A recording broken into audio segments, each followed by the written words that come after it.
Welcome to Deep Dives with ISPU, a podcast by the Institute for Social Policy and Understanding. On today's episode, ISPU's Petra Alsoofy is joined by Joohi Tahir, co-founder and executive director of MUHSEN, an organization that provides programs and services to improve the experience within mosques and engender positive communities for those with disabilities. In March 2022, ISPU went through a staff inclusivity and sensitivity training, an assessment of our materials, and more with help from the MUHSEN team. And we are honored to now be a MUHSEN-certified nonprofit organization able to provide services and accommodations for those with special needs. For more information, visit ispu.org/accessibility. Now, please enjoy Petra's conversation with Joohi Tahir on this episode of Deep Dives with ISPU.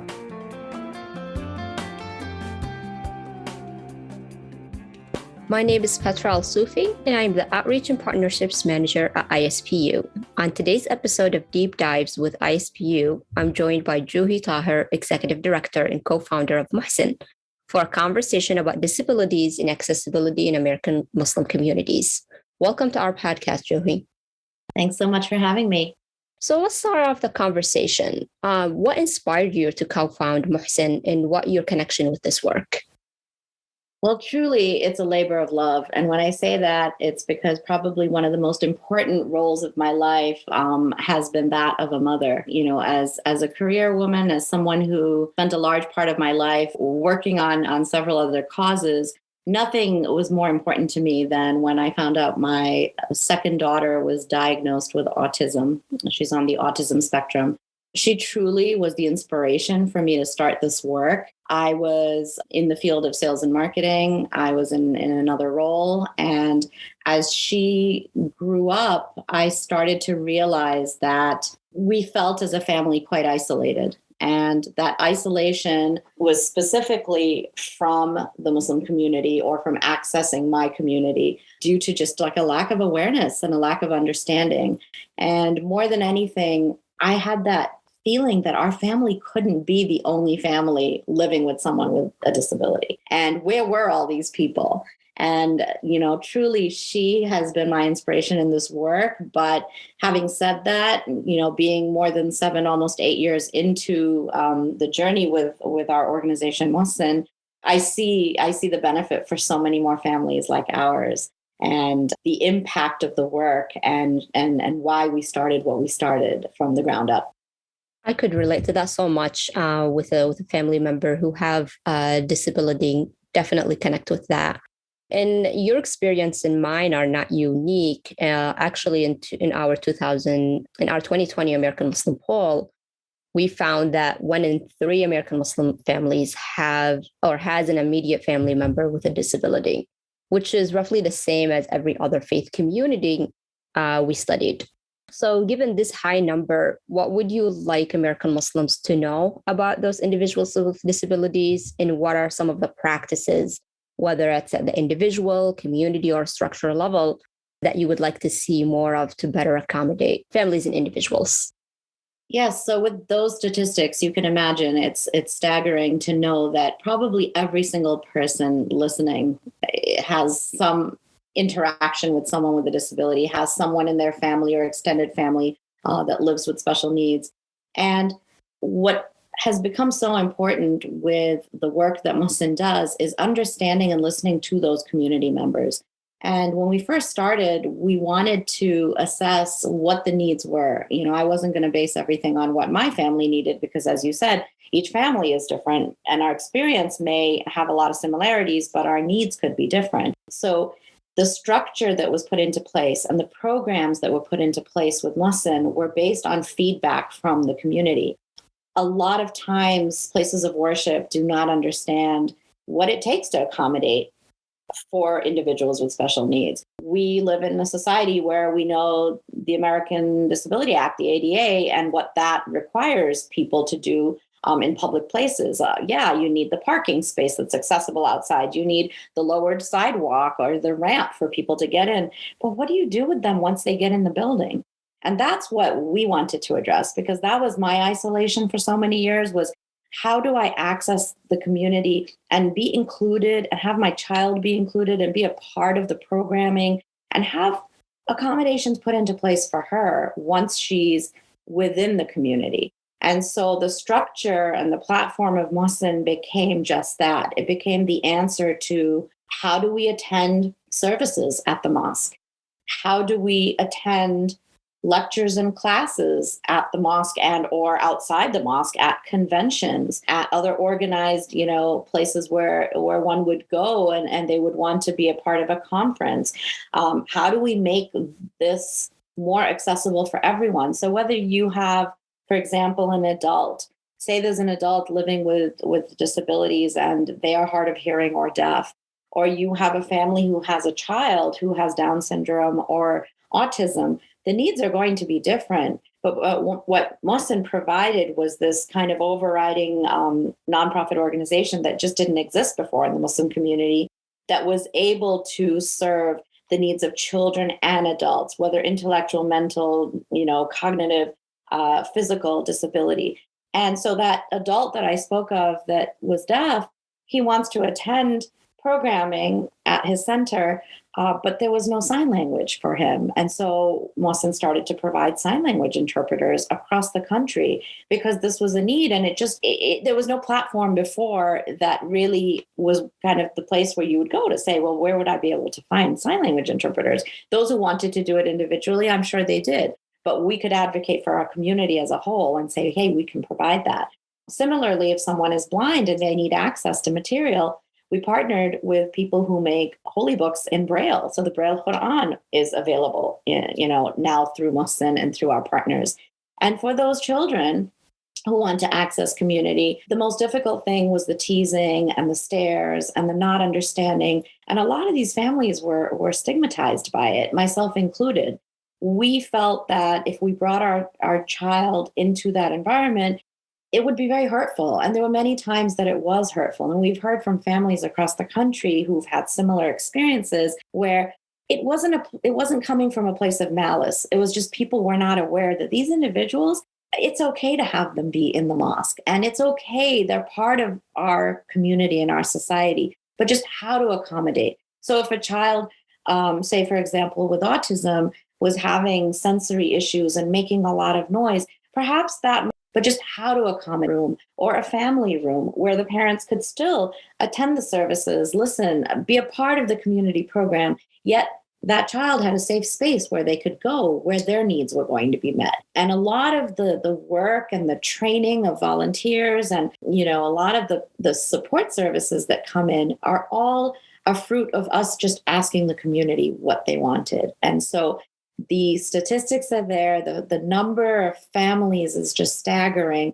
And I can gratefully say that through the years that MUHSEN has been on the ground with our grassroots programs, a lot more families are coming out of the woodworks. And that isolation is slowly starting to disappear. We have a lot of work to do still, but there are families that are truly benefiting and seeing and feeling confident because they're seeing other families just like them. And they're seeing the supports. And what we've noticed over the years with MUHSEN has been that there are families who actually are starting to see that they're not alone. They feel more confident. They see more families coming out of the woodworks and out of that isolation that I described. We, in fact, have caregiver support groups with licensed professionals present where people like me, a caregiver of someone with special needs, can attend a support group with others who are living similar challenges. And that has been, one of the true successes of the work we're doing in bringing people back in to more inclusive, welcoming communities. In ISPU's American Muslim poll, roughly 3 out of 4 people in all faith communities, including Muslims, thought they're doing enough to accommodate families with special need or with disabilities. Yet MUHSEN did a survey with families that have special needs and disabilities, and the feeling wasn't exactly the same. They didn't think there was enough accommodation. Can you speak a little bit on why this disconnect exists or why this different understanding exists in how we can help kind of bridge that gap a little bit? Sure. And first of all, I have to say, we so appreciate the work of ISPU, because before the study that ISPU took on, or the questions that ISPU posed about Muslims living with disabilities, very, very little work has been done at the community level. So we do appreciate being included in those polls. The disconnect, if we want to say, it comes in because we're talking to people who specifically are patrons of MUHSEN. They are participants in our programs, and the general Muslim population might say, yeah, of course, we're a very welcoming community, and I would agree with that. However, it takes a little bit of a deeper, richer understanding to really define what welcoming means.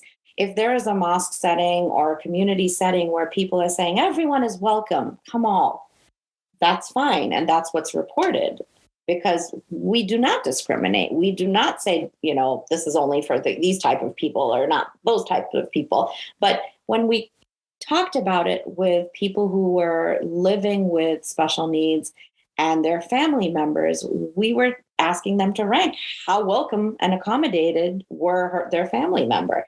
And on a scale of 1 to 10, the average response was 5.5, as being, not so welcome, not so unwelcome, kind of in the middle. And when we dug deeper to ask about supports and things, we were really told that there were a lot of challenges and issues in, other studies that I cite, where, people were interviewed in open-ended questions.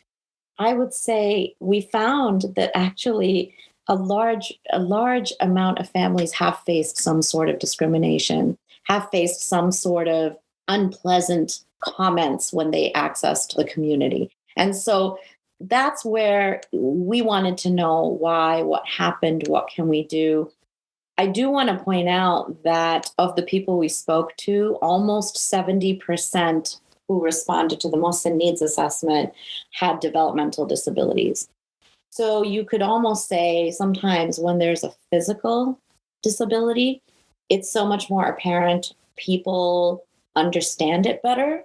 However, when you're dealing with a developmental disability, or what we call invisible disabilities, it's almost more stigmatized, because there are some actions there and some things that catch people by surprise. And maybe, again, as I mentioned, there's vocalizations, or there could be sensory issues, or there could be a loss of control and maybe some behavioral issues that come out with some of those disabilities. So a person physically looks just typical, quote unquote, normal. However, in the eyes of those who, are fully able. However, when something like this happens, it's quite a shock to the community. And so we found the respondents to say a large, number of people that we surveyed said it was a developmental disability, and a large percentage of them said that we're dealing with a lot of children here. 65% of the people who took the MUHSEN survey said that it was a person in their family who's under the age of 18,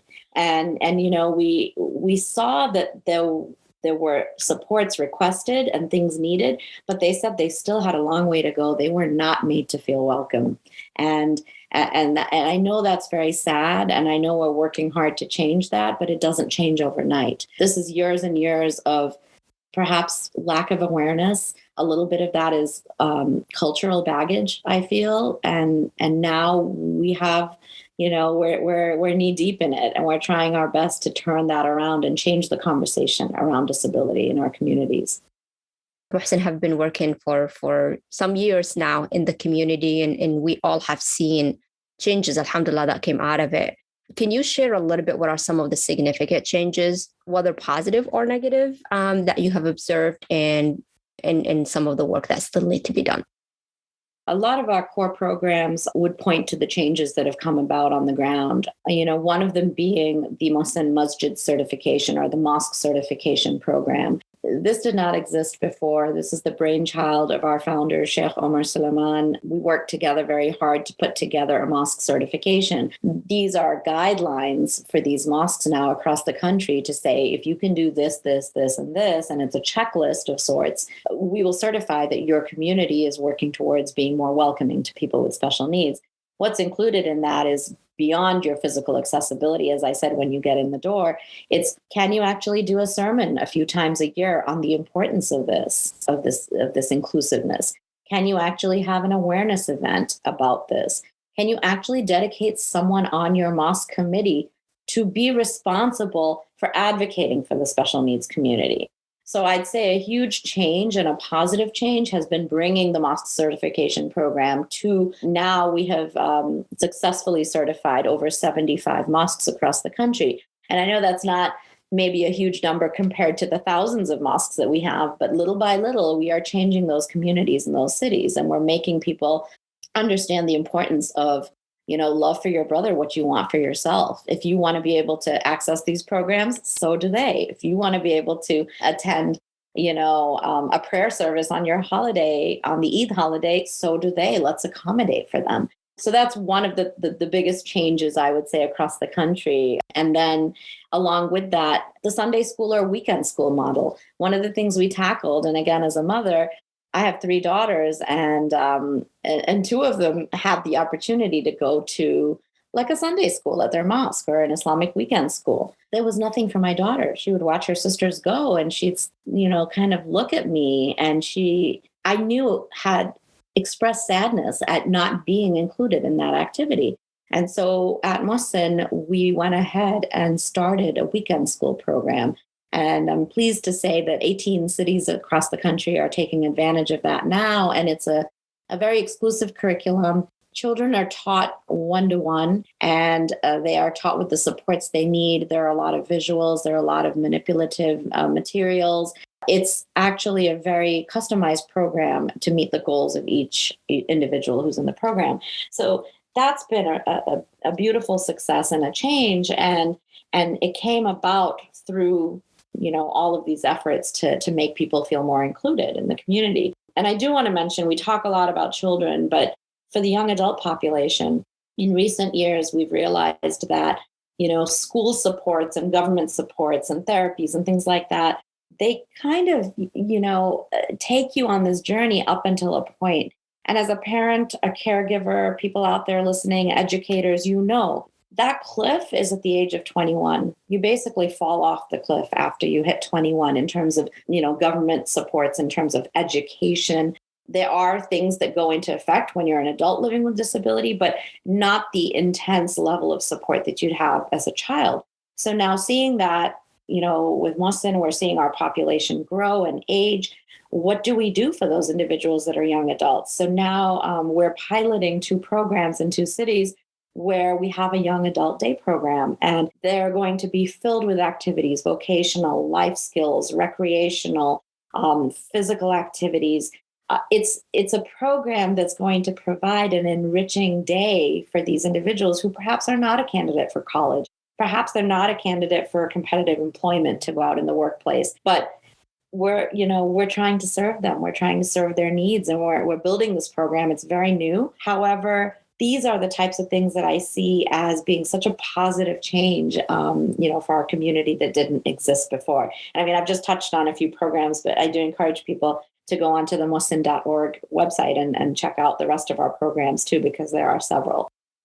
And this is actually a great segue to call on people in organizations to get involved with MUHSEN. Do you mind sharing how people could do that and bring these programs to their communities to help promote an environment of accessibility and accommodation?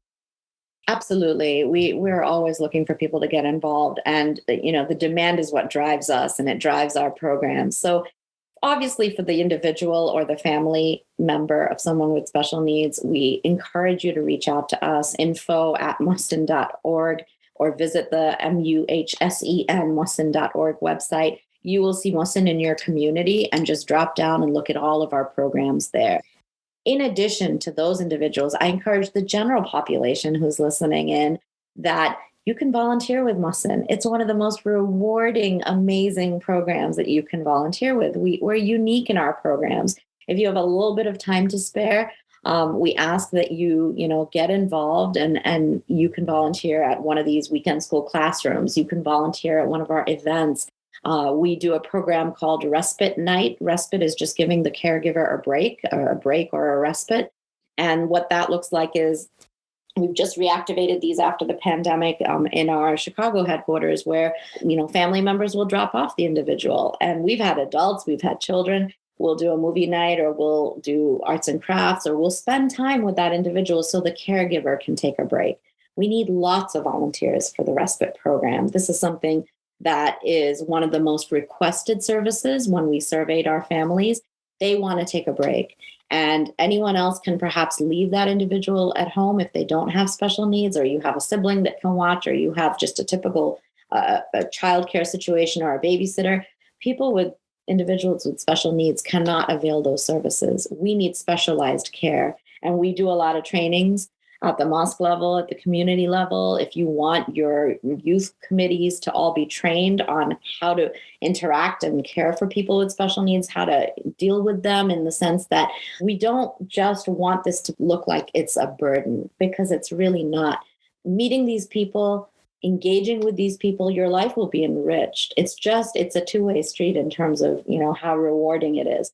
So I encourage people to volunteer with MUHSEN. You don't need a huge background in disability or in special needs or in education. You just need a really big heart and a willingness to learn, and we'll teach you. And I think the volunteering aspect is one that is sometimes not seen, but it's hugely important. Our volunteers are the foundation of our organization. And obviously we need your support. We're a nonprofit 501c3 organization. And in order to do these programs, we don't charge for our programs. We don't charge for our services. So we do ask that people support us financially also. But getting involved and finding a chapter near you, finding a local MUHSEN-certified mosque, that would be the first step. And that's all available, like I mentioned, on the website.